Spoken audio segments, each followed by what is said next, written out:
আলাইকুম। আজকে আমরা যেই ফর্মুলাটা দেখব এটা হলো আপনার এইচ বার করার ফর্মুলা।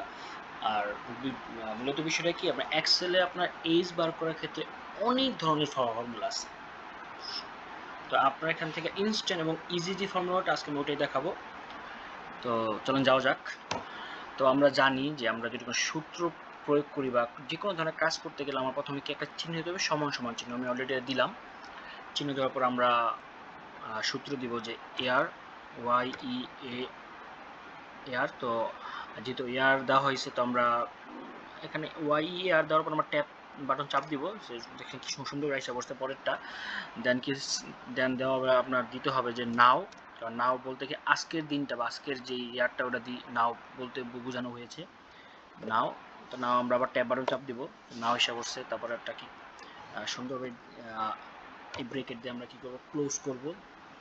তারপর একটা হোল ক্লোজ ব্রেকেট দিব, তারপর মাইনাস চিহ্ন দিব, আবার এয়ার দিব, আবার ট্যাব বাটন চাপ দিব। ট্যাব বাটন চাপ দেওয়ার পরে আমরা এখানে এই যে সেলটা সিলেক্ট করব।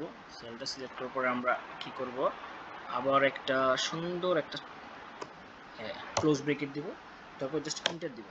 কি সুন্দর, কত ইজি একটা ফর্মুলা। যাওয়া যাক সূত্রের ক্ষেত্রে।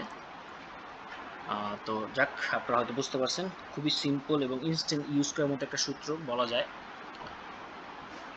এবং আমি মনে করি যে মানে ইনস্ট্যান্ট কাজ করার ক্ষেত্রে এই সূত্রটা আপনি প্রয়োগ করতে পারেন আপনার কর্মক্ষেত্রে। তো সবাইকে অনেক ধন্যবাদ। আবার দেখা হবে কোনো একটা নতুন ফর্মুলা নিয়ে। সেই পর্যন্ত সবাই ভালো থাকবেন। ধন্যবাদ।